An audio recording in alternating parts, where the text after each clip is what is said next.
आपण पाहत आहात सत्यदर्शन न्यूज। भारतीय जनता पार्टीची मंडळस्तरीय बैठक संपन्न।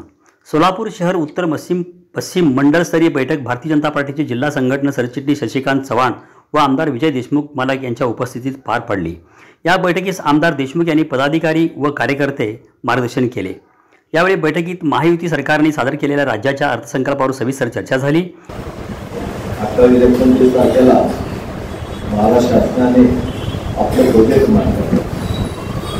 त्या बजेटची माहिती आपल्यापर्यंत जावं आणि ती माहिती घेऊन जनतेमध्ये जावं यासाठी आपल्याला सगळ्यांना ही माहिती देण्यासाठी आपल्या प्रदेशाने शशिकांत चव्हाण यांची नियुक्ती केली।